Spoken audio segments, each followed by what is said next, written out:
every single goaltender interference call?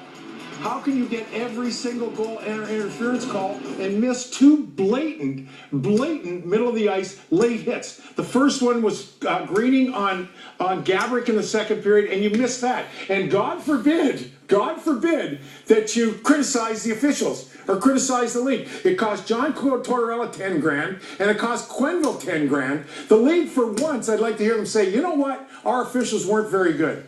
That's my story. I'm sticking to it. Well, I think they kind of there was definitely some disbelief, and I don't want to get ahead of ourselves here, that there wasn't a call made about that Rafi Torres hit, and we're going to talk about that, I know, later in the show, the Rafi Torres Marian Hossa hit right there. So I think the league has recognized that. They just don't want to overtly have the coaches talk about it. I was ticked off, quite honestly, that Coach Quenneville got fined $10,000. I didn't think he said anything wrong right there. With regard to, you talk about the goaltender interference calls, Dave, they've given the referees an out for calling these potential headshots by saying, well, if you don't get it, we can review it. We don't want you guys to impact the game if you're not sure. And they've been that way all year long. The goalie interference calls are slower, and there's this more distinct impact right in front of the referee. They're looking at the puck right there. A lot of times, believe it or not, the puck being away off of Brian Boyle's stick, they're not looking at that. They're following the puck into a different area of the ice. It appears like anything in front of the net is sexy. It's like that woman walking down the street. They have their eyes on it. Hey, now. And that's what they're watching. Right. Am I missing something with this?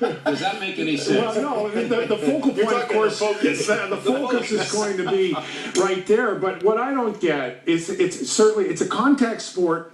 And I know we're going to talk about this all later, but in the meantime, all I would like is just once for the league to say, you know what, our officials didn't do a very good job. That's all. To me, that's integrity. That's integrity. Integrity is not protecting anybody in freedom of speech to express himself in an emotional, passionate situation and then fine him $10,000. I agree. Just once, please, just once. Say, you know what, our officials weren't very good. Back to